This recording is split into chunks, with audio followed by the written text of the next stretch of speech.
good morning, boys and girls. Today I am going to continue to read Behind the Bedroom Wall, and we are getting close to the end of the book. So this is really getting more exciting and exciting for me. So I don't know about you, but this is getting exciting. So here is chapter 14.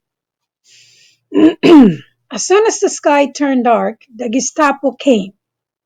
This time they didn't even bother knocking on the door. They just broke the lock and stomped right in. Karina tried to swallow past the lump of fear that closed her throat, but it was impossible. She saw that one of the officers was Hans Damerow.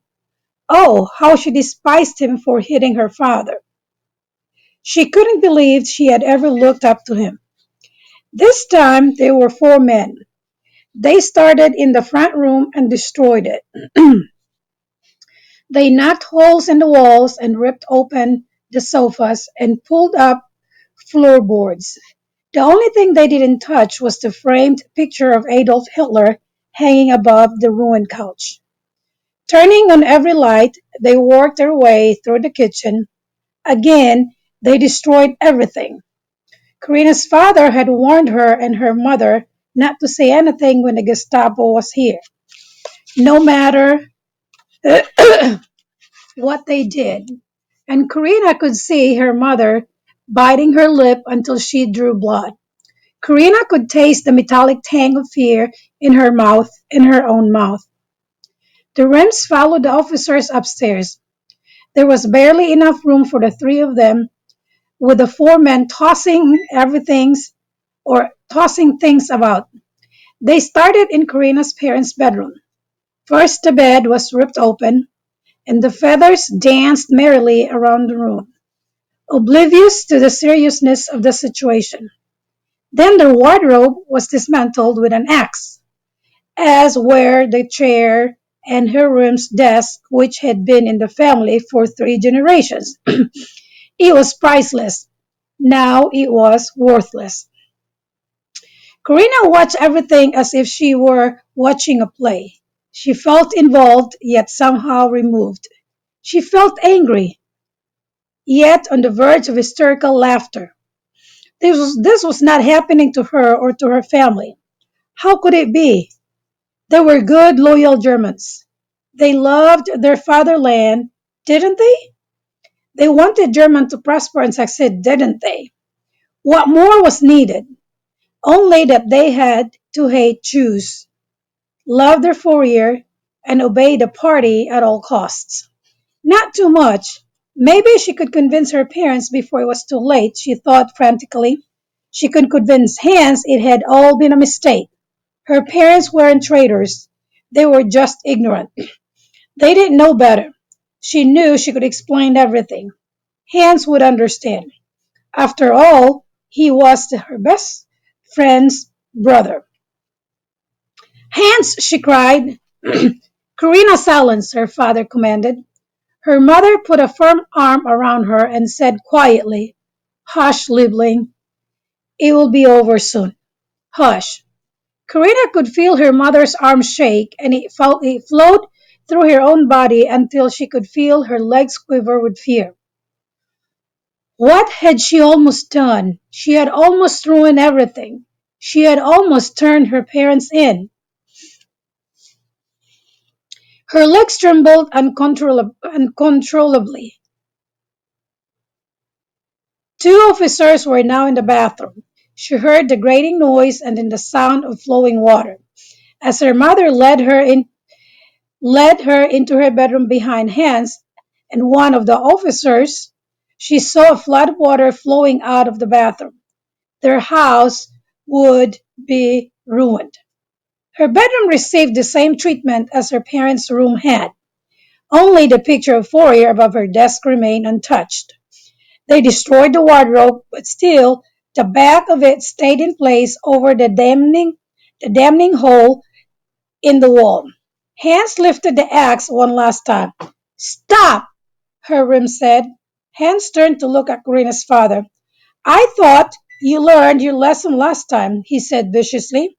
But I guess I was wrong, he added as he nodded to one of the other officers.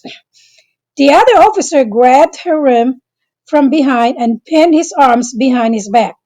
The third officer punched Karina's father in the stomach, just below the ribs, leaving him gasping for breath. Stop it, Karina cried. Leave him alone. Get back there, Hans said, easily pushing Karina back into the corner of the room. Don't interfere, he said menacingly. Again, he lifted the axe and it came down hard, splintering the back of the wardrobe. The axe came down again and the back of the wardrobe fell away in two parts, exposing the hole in the wall.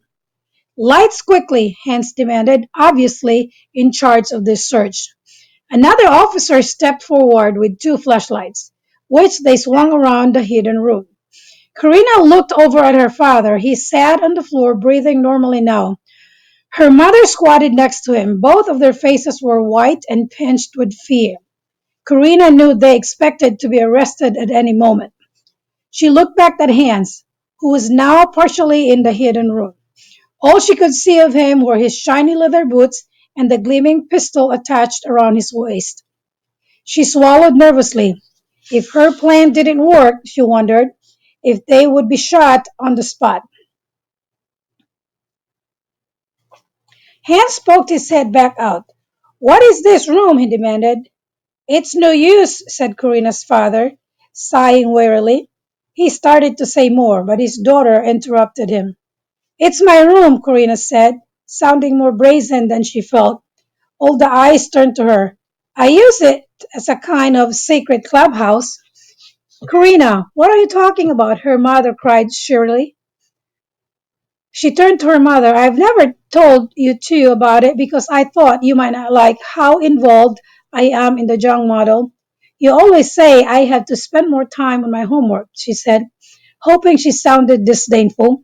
She turned back to Hans. I keep all my party material back there, and when my parents think I'm studying, I go back there. Hans' eyes narrowed. How did you bolt a wardrobe to the wall? Corinna tried to shrug with what she hoped looked for nonchalance. I just did. I used screws and hinges. I did it one day when no one was home. Hans narrowed his eyes. It's not easy to drill holes in the wall. I'm strong, Karina countered. Didn't Rita tell you that I am the strongest girl in our young model? I can run the fastest too. Strong enough to move the wardrobe? Karina waved her hand, hoping Hans wouldn't notice that it trembled slightly. I first took out all the drawers on my clothes. It wasn't so heavy after that. Hans glared at her before looking in the small room again. Karina knew he saw all the pamphlets that had spread around the space and the clippings that he saved of the foyer she had pinned to the walls. She had even piled the Krugman's blankets and mattresses on top of each other and covered them with a small woven rug to make room for to make room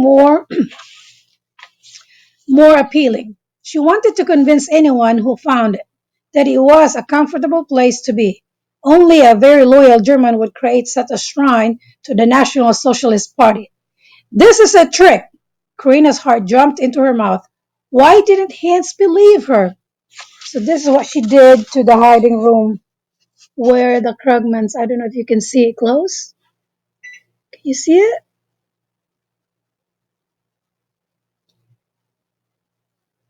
See? She put Hitler's pictures there and clippings of the pamphlets and all that to make look like that she was making a shrine for Hitler. Karina, how could you? Demanded her mother, wiping her eyes. We always thought you were studying. We didn't want to keep you from your interest in the party. We too love the party, but how will you pass your classes if you don't study? I did study, she said, trying to sound sullen. I just wanted a place to pin all my clippings. You said it would ruin the walls if I pinned them out here. Karina, her father said sternly, you've disobeyed us and you will have to be punished. But enough, Hans shouted. He stood up, looking uncertainly at Karina for a brief moment. Then he quickly put a fierce scowl. I have information. Karina didn't like the triumphant sound she heard in his voice. She watched as he extracted a black book from his pocket jacket. from his jacket pocket. Her black book. Only one person could have gotten that book and given it to Hans, her best friend. She felt dizzy staring up at Hans. Now she would surely be shot as a traitor. No more would she walk through the beautiful countryside. No more would she smell the sweet flowers of spring. No more would she feel the bite of the cold winter wind. No more would she hug her mother and answer me. Karina looked up at Hans through his rosy haze. Maybe she was dying already. Why did you tear out a page in this book? Hans demanded. Then she remembered she had torn out the page, those awful 5 words. My parents are the enemy. Rita had read those words, but she had no proof. I made a drawing I didn't like and I ripped the page out. I threw it away. Hans sneered at her. You lie. You wrote that your parents were traitors. You lovers, scum. Why didn't you turn them in? That's not true, Karina cried. It was a drawing of my cat. Hans stared furiously down at Karina, and then his eyes shifted to her parents. I don't believe this, he stormed. I don't believe any of this. He stomped his boot on the wooden floor in his anger.